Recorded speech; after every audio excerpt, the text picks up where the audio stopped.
Hello everybody, Lurgs here, welcome to my channel, and today it's how to crop a video on the iPhone, and this is on iOS 16. This is a really good way of zooming in on a video clip or cropping out things that you don't want. Take your iPhone and go into the Photos app. I'm just going to go into Albums and then go into Favorites. Now it's a good idea to create a duplicate copy of the video that you're going to be editing. That way you've still got a copy of the original. Select the video and then select this icon in the bottom left. If you scroll down, then select Duplicate.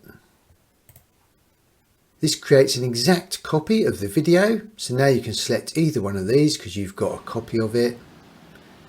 Now press Edit in the top right hand corner. Then select this crop icon. And then use your finger to drag the edges of the video clip, and this just enables you to crop out any things on the outside that you don't want and zoom in on the focus that you do want. Obviously the more you zoom in when you do the crop, the more pixelated the video will become, but obviously if you've recorded in 4K that shouldn't be too bad.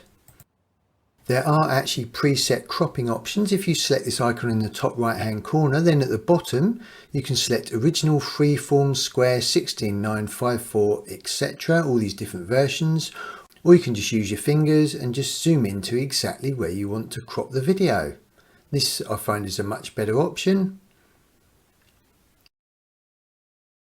Once you're happy, then select Done in the bottom right hand corner. It will then say it's preparing your video. Depending on how big your video is, depends on how long this takes. Then if we go back to the album, you'll see that we've got two versions now, the original version and the cropped version. So let's play the original version.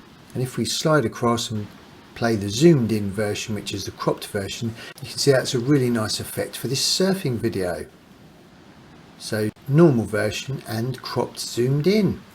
In the top right, there's a video on how to transfer voice memos from your iPhone to your computer or laptop. And in the top left, how to show full screen caller photo in your iPhone when someone calls you. That's a really handy feature. And in the bottom left, how to create a photo album on your iPhone. I hope that was useful.